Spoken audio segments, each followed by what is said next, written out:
I am Baz Barrett. I am reunited, although you'll just have to take our audio word for this. But I am in visual contact with Mr. Trinity himself. No, you're Will, not. Liar.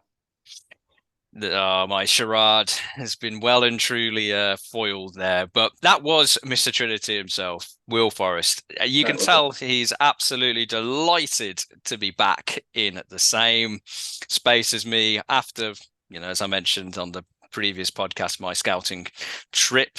But another thing that Mr. Trinity is also absolutely delighted by is our Twitter page at Talk Trinity, whereby we are keeping you up to date with all the latest Villa news, reviews, previews, polls, things you want to know. Some things you might not want to know if the recent rumours about what's happening with our man from Barcelona turn out to be true. But we will be keeping you up to date with that, regardless of how that pans out. You can also listen to our audio podcasts on our audio providers, Apple, Amazon, Spotify, Google. We are on FanHub. If you want to check us out visually, which, why wouldn't you? You can go on our YouTube channel for a trip down memory lane for some of our previous episodes uploaded for your viewing pleasure. Also, if you're listening to this now thinking I much preferred it when that Irish bloke was on, then you can catch up with those episodes as well and reminisce with Dave Scott of the Irish Lions. But one thing we're all happy to reminisce about is events at Villa Park on Saturday afternoon just gone, when Tottenham Hotspur were sent away, dispatched with 0 points in their name, 3 in Villa's, Aston Villa 2, Tottenham 1. And the first time we beat Spurs since about 1910, it kind of it feels like at home. But in terms of, I was at the game in the upper echelons of the North Stand. But before I give you my bird's eye view of what was going on, what are you thinking in terms of that performance result, Will? All good news, isn't it? Well, Dave. Sorry, Baz. Uh, no, it's great news. I'm happy to be confused for Dave. You know. It was a great result. To be fair, to take on a team like Spurs, who, to say that they've had a bad season is, I think, it's unfair on many levels, because by their sort of levels, they haven't had a bad season because they're not as good as they think they are. And if we were having a bad season and on the same number of points as Spurs and close to them in the league, oh wait, we are, then that's a good season.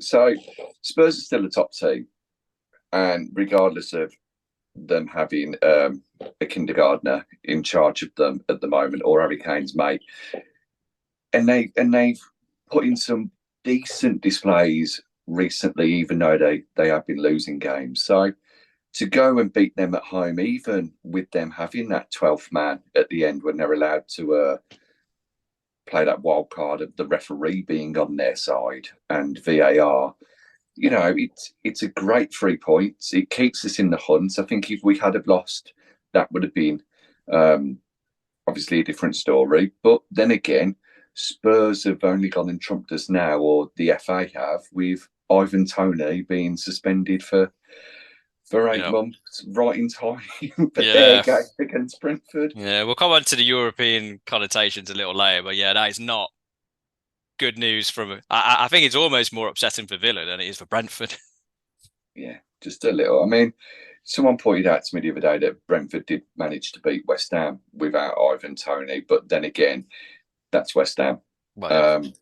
So who knows? But no, it's a great result. To and the thing is, with us at the moment, with Unai Emery in charge, I don't feel like we fear anybody. We feel that we can get a result against everyone. And I don't mean a defeat in that. I mean a positive. We can go to places and win, or we can go to places and get a draw. And the style of play that Emery wanted to have in place, which can sometimes take a season to get into place, seems to be there. That patient build up from out the back, the high line, the offsides. I mean, Match of the Day did us dirty with their analysis of it. Yeah, well, But another example of, to be fair to Match of the Day, they are going to be behind the cutting edge analysis of such a great show as Talk of the Trinity, because in terms of, as you alluded to, it is something that we picked up on, quite a while ago, which to be fair, you just have to watch Villa play on a regular basis to see it. I mean, in terms of that high line, and I think the stats were I saw in terms of we've caught teams offside like 27 more times than anybody else in the league since Emre's turned up. So it's been, as you say, testament to Emre and being able to implement a style of play as quickly as he has done. Because in terms of playing a very high defensive line, doesn't take a genius to say if that goes wrong, then you're getting quite a lot of goals against you. I mean, the defensive record's been fairly good, and you fine margin for failure. As the one time it got breached at Old Trafford is when they scored, when they break the offside line. But yeah, from a personal perspective, in terms of that, the rule, I don't know if it's a rule guidance or whatever it is of the linesman not raising the flag until the very end. I mean, yeah, that wasn't good news for the old ticker on Saturday, because there's about so many times where it looked offside, clean through, and then you're thinking, this does not look good. And then the flag goes up. Yeah, I think it's full time and the flag's gone up, in terms of how late it was on occasion. But yeah, it did get breached once where they should have scored and didn't. But yeah, I mean, I would say in terms of from the Spurs perspective, first half they were pretty poor, and I think in terms of the season from. I was speaking to a Spurs fan before the game, and they were very pessimistic about their chances. But we've fallen for that trap before in terms of listening to Spurs fans. So I wasn't paying too much attention to that. But the first half they were pretty poor, I thought, and in terms of, I'd say in terms of where they are in the league. You mentioned in terms of you don't personally see it as an achievement. I would agree with you, but not for the reasons Spurs fans would like. I would say in terms of just looking at the team, it's not a great team, and it seems. And as I mentioned in the previous show, they were third, kind of the Champions League places about a month ago. So in terms of in that sense, maybe it's overachieving, but in terms of you have to sit. The Spurs fans made their displeasure at Daniel Levy known fairly quickly throughout the course of the game. But I thought they were poor in the first half in particular. We took advantage. As you mentioned, our patient build-up play was there, pretty apparent for all to see. Building out from the back in particular. Second half, it got dicey. I have to admit, in terms of we got caught out. I mean, basically what we were doing to Spurs in the first half, pressing high, not giving their back line any time on the ball, they started doing to us in the second half. They woke up and we were, there were a couple of dicey moments whereby I think Harry Kane was through one-on-one and should have scored. And there were other instances whereby they could have taken advantage. It was getting a little nervy until the goal. And what a goal that was! What a goal that was! In terms of, it was linked. It's kind of the happier side of my experience in the North Stand, because there was a guy in front of me who was turning around to everybody saying he's going to put this top left. This is where it's going. This is the only place it can go. And of course, it kind of goes near a top right. So in terms of that it's an element. Could the keeper have saved it? But that calmed the nerves at 2-0. And then I think the crowd, kind of really carried the team over the line, really, at that point, because it was getting a little nervy. And, I think in terms of the penalty, it looks a penalty to me in real time.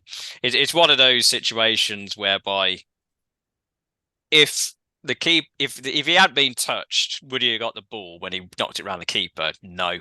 But, it's kind of, he's gone for the contact. I think there was a little, and I don't think it helped. It took 3 minutes kind of for the penalty to be given.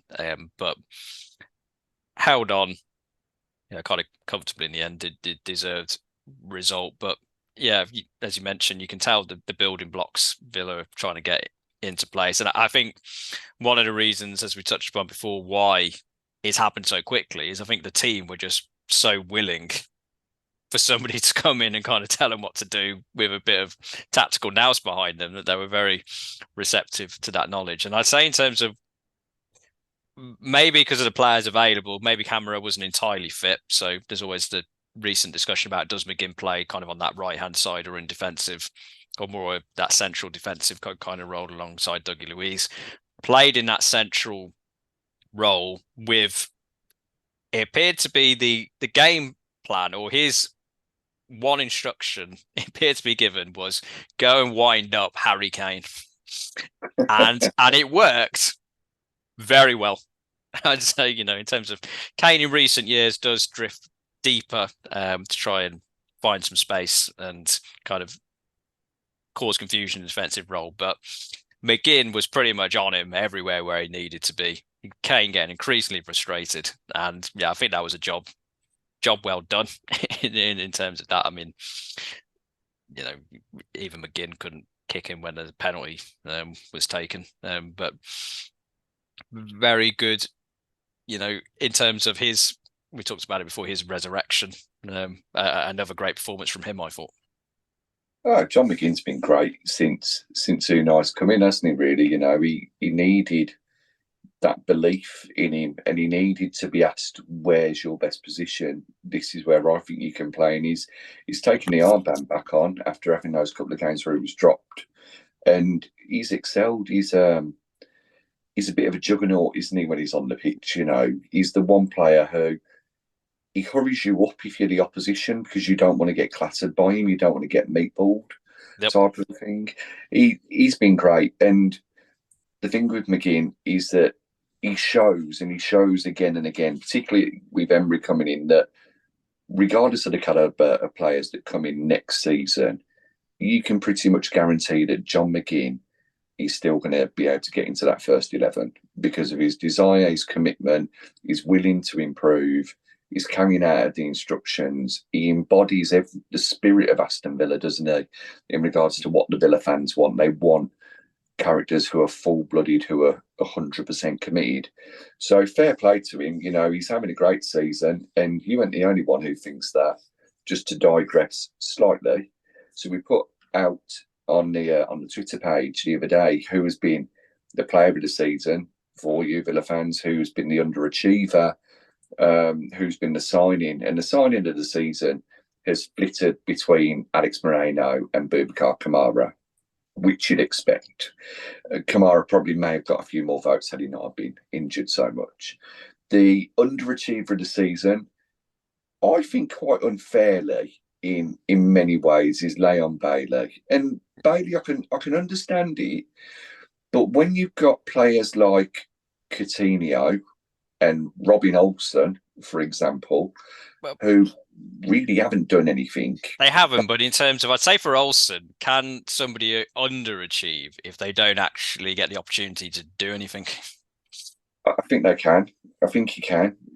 Just if you put him on for a minute, you expect a mistake to happen. That's me being a little bit. Your negativity's wearing off on me.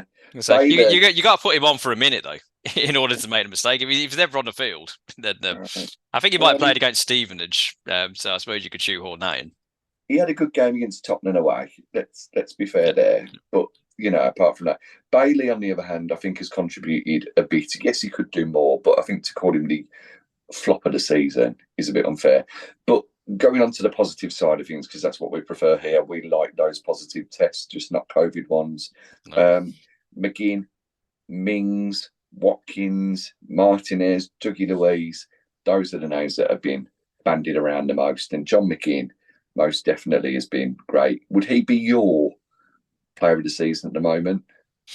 I mean, it's you can define it in a lot of different ways. I'd say in terms of, because in very, very modern day parlance, the journey that he's been on this season deserves consideration up there. So in terms of, if you're looking for somebody he can say has kind of come out the other side and is going from strength to strength. You would put McGinn. I'd I'd say in terms of overachiever, I think you'd have to, well, for me personally, I'd have to say Watkins, because I think in terms, I know he's hasn't scored in the last few games, but I think pretty much most Villa fans, myself included, have been saying for the time he's been in the club, he's got a lot of positive attributes, but he's not a 20 goal a season striker. And he might not get 20 this season, but in terms of in that run of games where it was like 18-10, demonstrated he has got that potential in his locker. So in terms of overachieving, because I wasn't, I expect him to be there, and then he was, higher up during that period. So overachieving in respect to that. I think in terms of Dougie Luiz, I think the style of play under Emre suits him a lot better. Slower.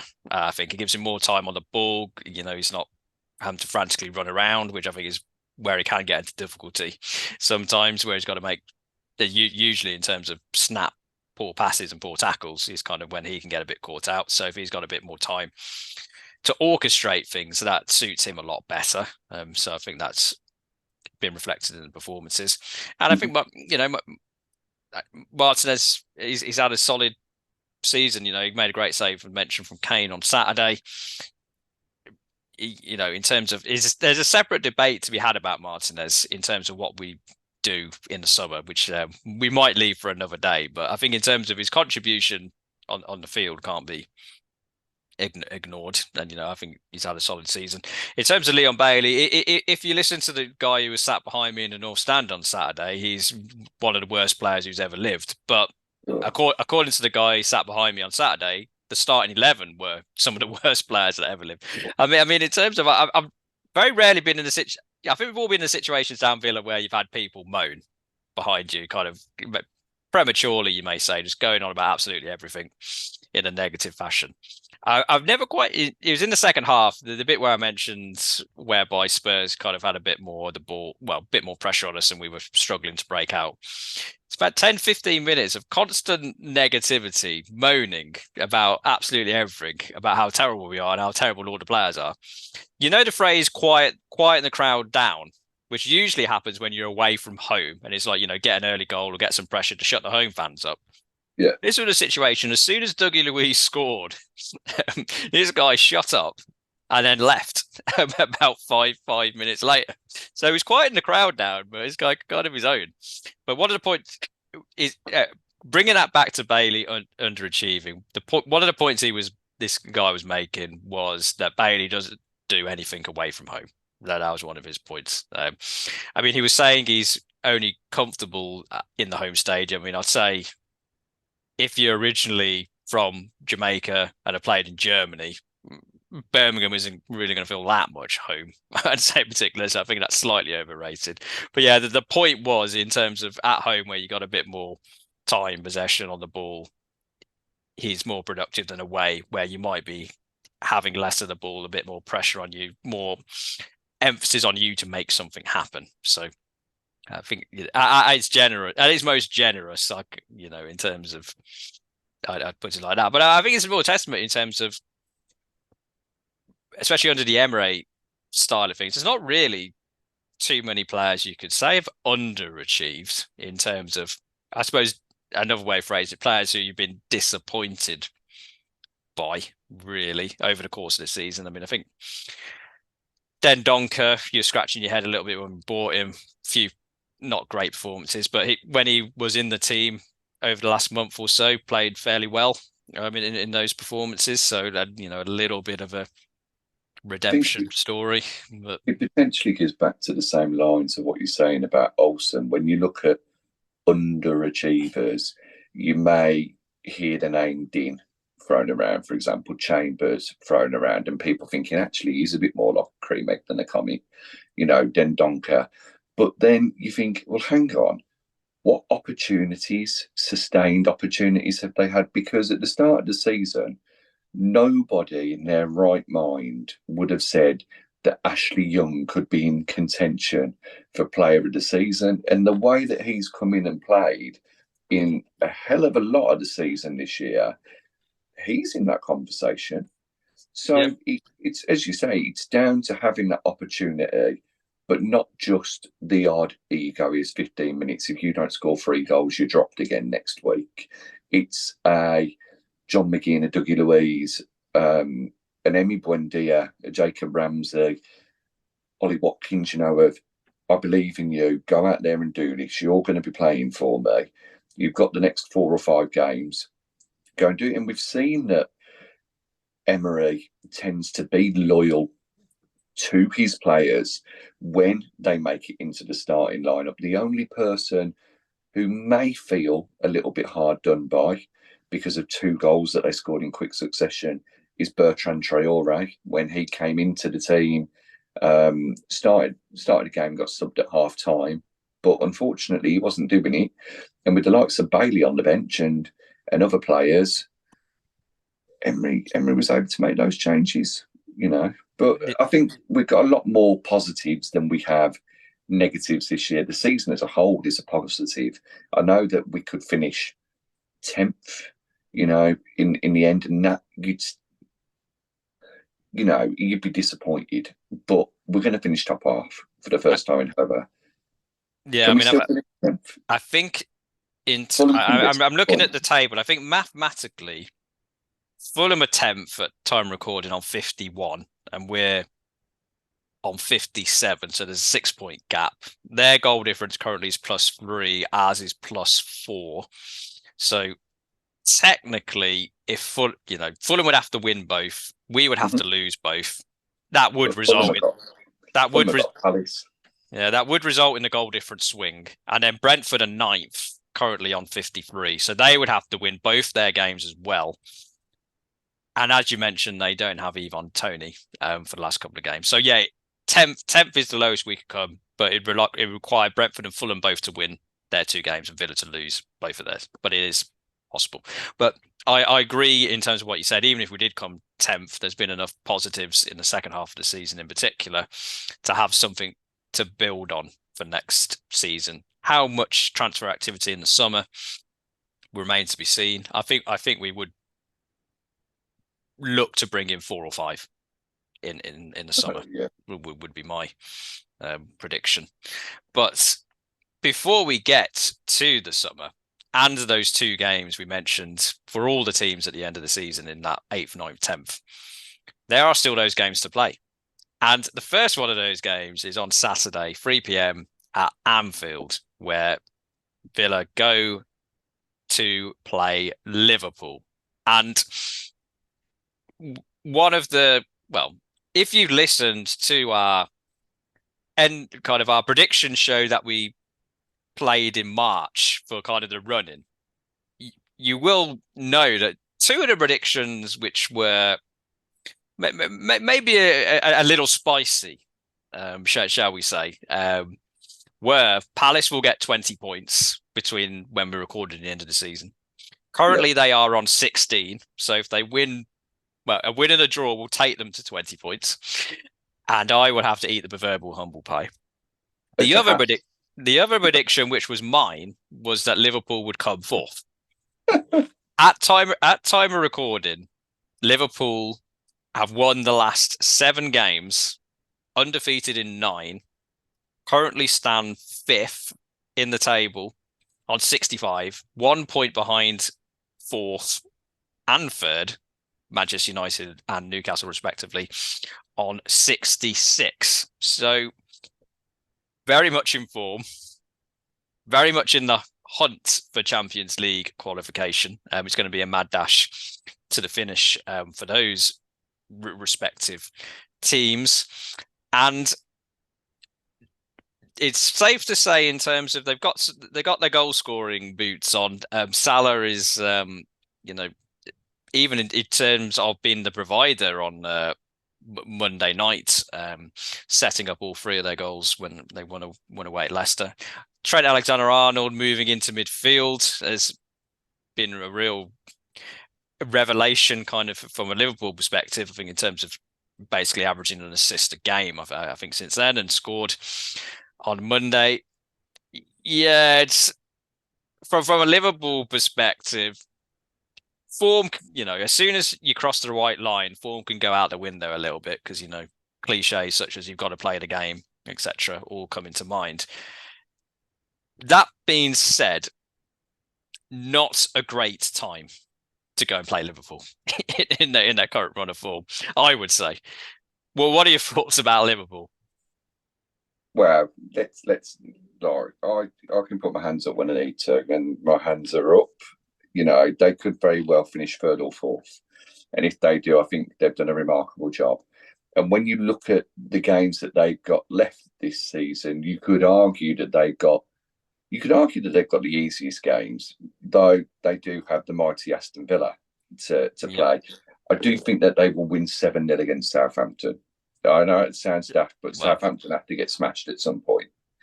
And Liverpool know how to score a goal. I'm going to say in terms of, Liverpool put 9 past Bournemouth, I think, at the start of the season. So a similar thrashing to their South Coast neighbours. But then you look at Newcastle and Man United's games, and Man United have got Chelsea left. They've got Fulham left to play as well. And the other game that they have got left to play is Bournemouth. So really, Man United, with the way that they've been playing recently, you'd think that they'd get 9 points from those 3 games. Yeah, two of them being at home as well. I would say in terms of, even though Newcastle are third, I think it's more likely Liverpool will catch Newcastle than Man United. And in terms of time recording, we are recording ahead of Newcastle playing Brighton on Thursday night. Maths fans will tell you that's going to be a massive game for both teams in deciding their final position in the table. And I think in terms of for Brighton, touching upon them briefly, I think before the Spurs game, there was the feeling of we need to beat Spurs in order really to set up a last day decider against Brighton. Yeah. For 7th, I think, realistically. I think now, based on Brighton going away to Arsenal and winning, it's really both teams are really have, from Villa's perspective in particular, it's Spurs who we got to really look at to come above, because Brighton appear to. It's really random in terms of they lose 5-1 at home to Everton and then beat Arsenal 3-0 away. If you flip those results around, you wouldn't have been too surprised about them beating Everton, losing to Arsenal. So Brighton are on track from what they would have expected. And, in terms of, I think you mentioned off air, I can see it's a scenario which is reduced because of Ivan Toney not playing, but I can see a scenario where last day Villa draw to Brighton and both qualify for Europe based on how terrible Spurs are.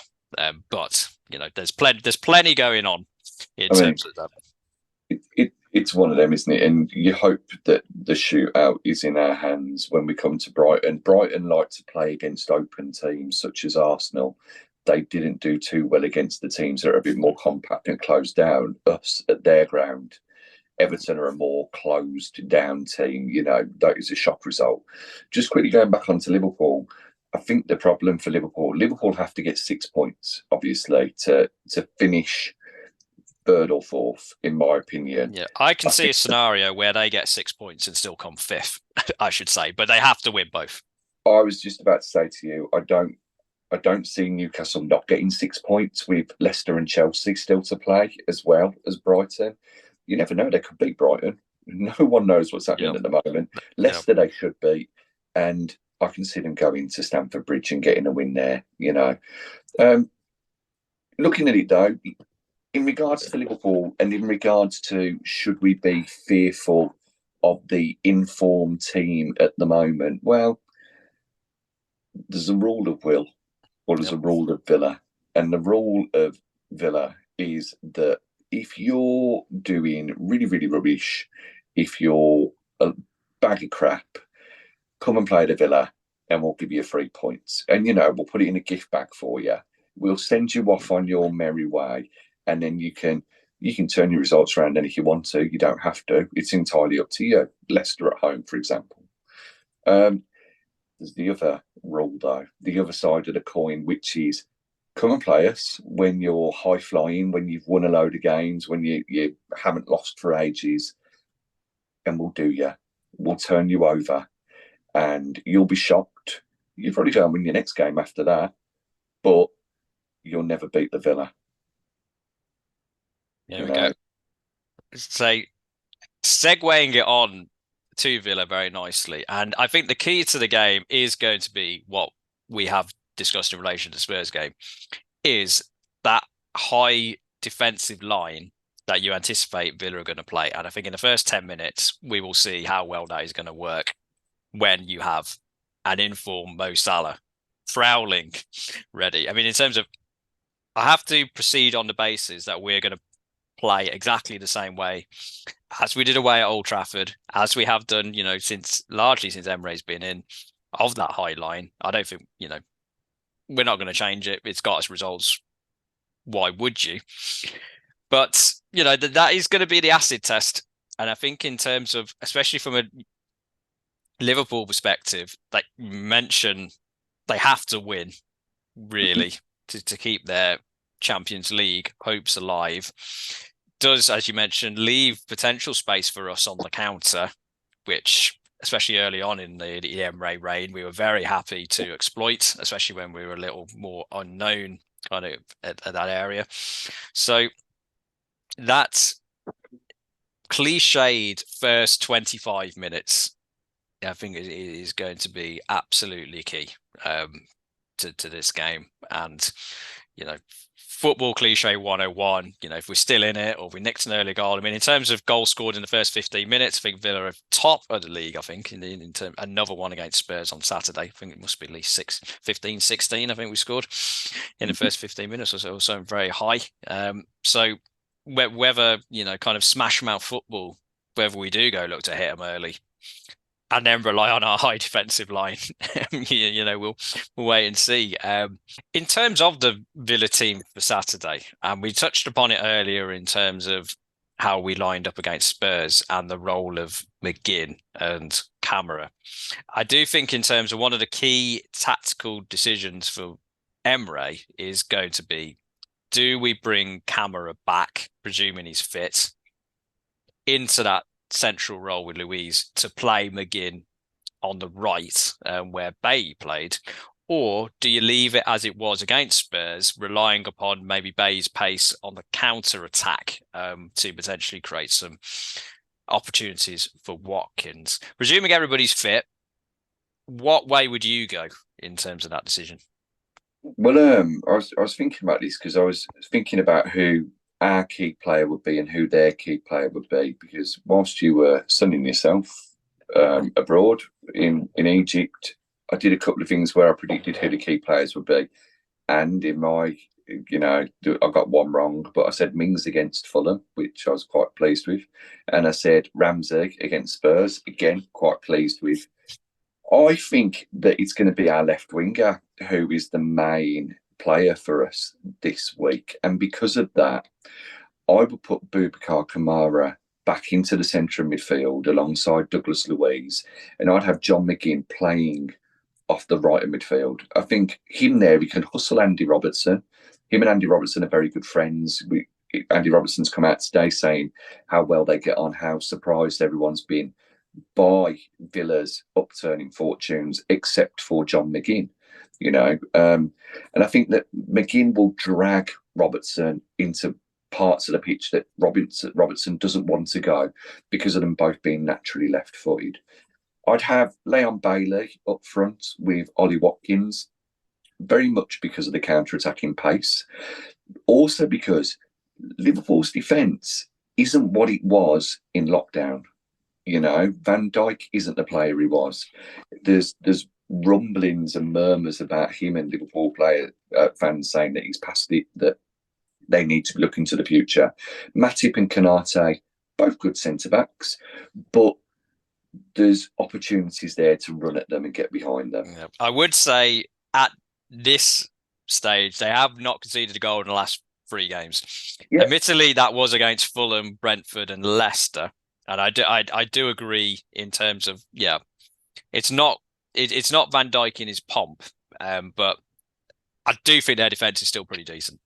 It's decent, don't get me wrong, but those are 3 games where they haven't played the Villa. That is true. That, in fact, is indisputable. I mean, out of that, Leicester, Fulham. Who did you say? Leicester, Fulham, and Brentford. Yep. So the only good striker really that they'd have played this season is Ivan Toney, and they've obviously shackled him if he played in that game. Mitrovic wouldn't have been playing. We all know what Mitrovic did when he came back from his long ban. He got his 12th goal of the season. Yeah. And Leicester haven't exactly been an attacking force apart from Harvey Barnes doing quite well. I think the other thing is that Emery is such a stickler for detail and whatnot, and he'll notice that Trent Alexander-Arnold is very much playing that John Stones sort of role at the moment, where he moves from defence into midfield. Okay, from two different positions, because Stones moves from centre-back usually, or has been recently. Alexander-Arnold's moving from the right into midfield. I think what we see there is Emi Buendia out on the left with Ramsey starting on the bench, bring him on later on where we need, and Buendia following Trent around the pitch. And if he lets go of him or if he loses him, then you've got Booba, you've got Dougie to mop up there as well. But if they can mop up and then Buendia or Alex Moreno can get down that right-hand side, that's going to be a place to exploit them, because Alexander-Arnold doesn't like to defend. Been heavily criticised for that this year, rightly or wrongly. That's going to pull the rest of the Liverpool defence over across the pitch to make it sort of three centre-backs, if you like. So there could be gaps there, and it's a way to exploit it. So that's... And Alisson hasn't been in the best form either this season, really, for Liverpool. You know, he's made a couple of errors, we could say. All right, most notably in the Champions League against Real Madrid, but he's let some soft goals in over the season. So yeah, for me, I don't think we've got... I think we've got things to fear, obviously, because Liverpool have got a fantastic attack. Gakpo is really showing what he can do. Mo Salah, for somebody who's had a poor season, to still get 20-odd goals in the season. I mean, it's all relative, isn't it? I mean, in terms of mentioning the defence, I was looking at the numbers. In terms of goals conceded, they are the equal fourth best defence in the league at time recording, Liverpool. But yeah, it is the difference between winning the league and being in a chase for the Champions League. Yeah, you know, and you look what we did to the meanest defence not that long ago. But Liverpool do score goals. They've got 70 goals in the league this season. Salah has got a lot. Darwin Núñez is nowhere near as bad as people make him out to be, saying that he's a modern-day Savo. Not at all. Yeah. He creates chances, he just doesn't score them. I think that's the thing with Núñez, in terms of what you may call an old-school attitude. If you judge strikers by the amount of goals they score, then yeah, dig into the criticism. But if you're looking at the wider contribution to the team, then Núñez is better than what some people give him credit for. And also in terms of his teammates, what they say. I know so only when things have gone very, very badly wrong, when you have teammates slagging other teammates off, saying how terrible they are. So you have to look, you have to, take it with a slight degree of skepticism. But the teammates of Núñez have all been, really, really complimentary about playing with him and what he brings to the team, as well as the manager. So yeah, not as I agree, not as bad as what some people have said. No, and I mean, you look at the chances that he created for himself at Villa Park. On another day, a bit more confident with a season under his belt, he'd have had a hat-trick against us, to be honest. I don't think Emery will be naive enough to play a high line. I know that he has done for the majority of games, but I think that he might see the pace that Liverpool have and look to play a little bit deeper, but still have that offside trap. Though for me, and obviously I want your opinions as well, as do the rest of the Trinity verse. Yep, but when Dia or that left midfielder for me is the key man. I mean, if I wanted to play it safe, I could say Alex Moreno is the key man, because he's got a defensive job to do and he'll be expected to help the attack. For Liverpool, I would imagine that for me, their key player is going to be that centre forward, that person who drops into the false nine role, whether that's Firmino on his last home game, Gakpo, or Diego Jota, because they're going to want to try and pull Konsa or Mings out. They're going to want to drop there. And they're going to want to ask questions of Dougie and Kamara as well. Kane tried to do it against us at the weekend, but didn't have any luck until he decided to take matters into his own hands and dive for a penalty. I don't agree with players getting penalties when they're already up in the air before they make contact with the goalkeeper. Twat. But anyway, that's me going off on a tangent. Big fan of Kane. Oh, he's well, I'm very nearly said the word. The word would be cute, but it wouldn't have an E in it, and the T would be moved across. Okay. In regards to me saying those two players, so we'll say left midfielder and the centre forward, and I imagine it'll be Buendia and Gakpo. Who do you think are the two key guys, one for each team, at Anfield this weekend? I mean, in terms of the points you raised, I'd agree. In terms of, is a game very much suited to Emre's strength, because it is going to require a tactical plan that can exploit the weaknesses of the opponent. I mean, I know that's what you should be doing for every game, kind of expect that, etc. But I think in terms of, because Liverpool, you mentioned the numbers in terms of 7 wins in a row, they got all those attacking players. Your first impression can be, when you come and play Liverpool, is to carry on the use of some liberal language here would be, oh shit, how are we going to stop that? So you got to get beyond that. In terms of planning, okay, this team can be attacked. I mean, I've been counterbalancing a little bit in terms of their defensive abilities, but it's fair to say it's not as strong a defense as it has been. It's still very good.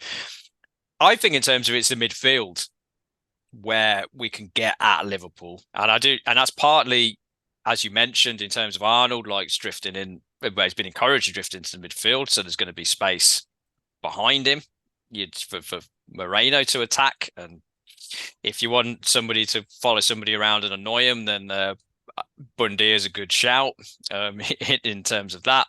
Buendia doesn't play, whether you maybe task Camera with that particular job. And again, in terms of what you say, in terms of putting McGinn on Robertson, got two shit houses on each other.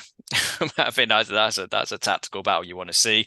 And in terms of the alternative would be to play, as you mentioned, Bailly on that wing. No, I would not play Bailly up against Robertson. I think in terms of, you need somebody who is going to follow somebody around and let them know they're there, and that is McGinn. So I would agree with you. Play McGinn there. I think it's going to be a really a key influential player in this game could be Dougie Luiz, in terms of, you've got that going on in terms of Buendia trying to neutralise the Arnold threat. You've got McGinn trying to neutralise the Robertson kind of marauding forward threat. I'd say in terms of this, the Liverpool midfield isn't it's not great, comparatively speaking. And I think in terms of, if their championship winning team, for example, and the team that won Champions League, if attack, excellent. Those 3 players each got their own distinct role. Can't argue that. The defense was excellent in terms of when out their pump.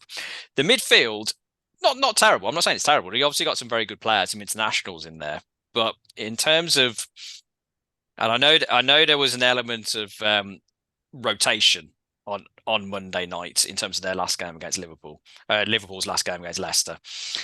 But you look at Jones. No wonder they won if they played themselves. Yeah, I know. Even I'd fancy my chances of that. But Henderson, Fabinho, and Jones. In terms of, they're not.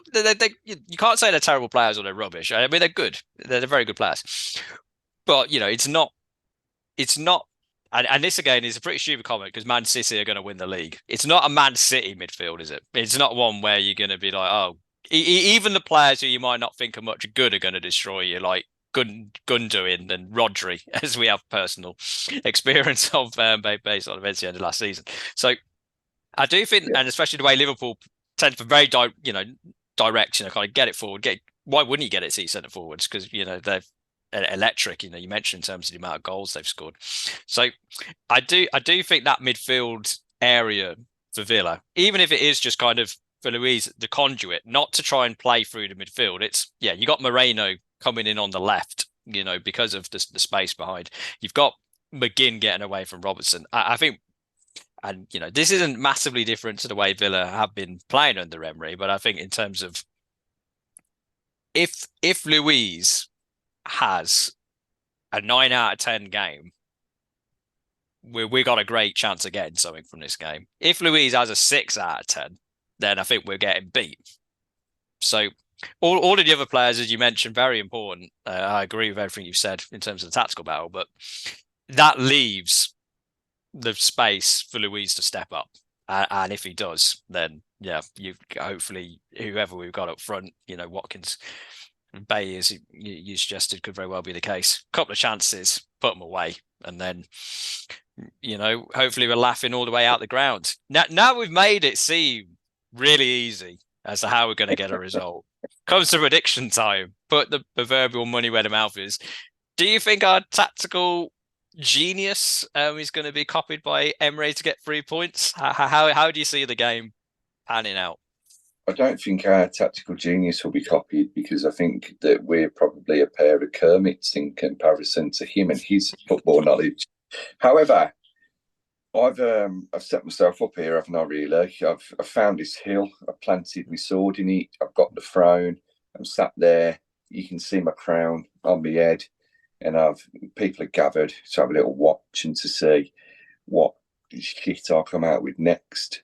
And I'm just going to stick with it. I'm going to stick with it. I'm going to say that we're going to do a typical Aston Villa, and it's going to be high-scoring Liverpool 2, Aston Villa, and in particular, Ollie Watkins, not all of them though, 3. I'm going to go for a 3-2 Villa win, just to set us up nicely for a potential and ironic magical mystery tour of Europe. And you're going for the Gabby special. Oh, mate. Is he? I don't know. Well, we beat them away when Gabby scored, didn't we? Or Benteke scored, or both scored. I think back 3-1. Yeah. Andy Wyman with a little goal from Benteke's back heel. We beat them with Gabby scoring 1-0 after 9 minutes. Senderos was at centre back. Senderos, my days. Yeah. Liverpool, like you've just said there with the midfield, they shouldn't be feared. They shouldn't be feared at all, really, apart from the attacking threat they've got. There's no reason why we can't go there and get something. No. And with Unai Emery, the man who won one of the 29 million trophies, Europa League, that Sevilla won against Liverpool in the final, then what's to say he can't get his most important win over Liverpool this weekend? No, I think we've certainly got the capability of doing it. Will we do it? Well, I've got a franchise to protect as negative Baz, as negative Baz. So BBD. Yeah. Hashtag get it trending.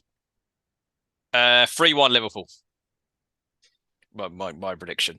Which, to be fair, based on another rule of the show, is when I predict us to win these games, that is usually when things go wrong. So, I'm keeping that time-honoured tradition alive. I think Liverpool, just in their run of form, I think I think Salah's going to have something to say about it. But I think but I'd say that through my man boob. The pathway for us to win is there, and so I'm not going there, as you say, not going there in fear.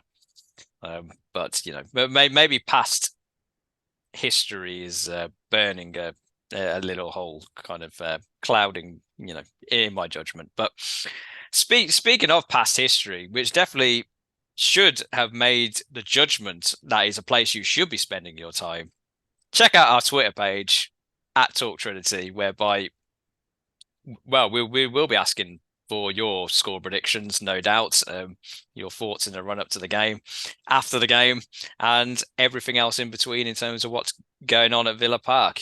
If you do want to be part of the movement to bring back Dave, you can check out our audio episodes on Apple, Amazon, Spotify, Google, where he has appeared before, or you can go on the YouTube channel to view those delightful episodes down memory lane. And maybe a little bit of a spoiler alert, but he may actually be coming back. So stay tuned for that. But in the meantime, before I pass you over to Mr. Trinity for his final thoughts, thank you very much for watching, listening, engaging. Much appreciated. If you go in the game, enjoy the game. Hope you enjoy the Magical Mystery Tour. Hope I'm wrong. And we come back with 3 points. Catch you again soon. Yep. Cheers, Tar. Thank you very much. Thank you for joining us on this long and winding road of a podcast journey that we have been on. And, you know, it's great for Baz to get back to where he once belonged. However, here comes the sun, and it's the sun that burns a no, it was the Egyptian sun that burns a hole through his head if he thinks that the Villa are going to fall and lose to Liverpool. Guarantee this, Villa won't let me down. Actually, I think that's Oasis rather than the Beatles. But anyway, it was certainly something. Yeah, man. Won't let me down is Oasis. Don't let me down is Liverpool, the Beatles even. But it's the Villa fans who will be saying, don't let me down. Let me get on that magical mystery tour. Here comes the sun in regards to Europe and the end of the episode. I'm really sorry, I'm babbling. Baz says he's Villa till he dies. He's definitely negative till he dies. BBD, bring back Dave. I'm Villa till I die. Cheers, Tar. Thank you very much. Up the Villa. BBD.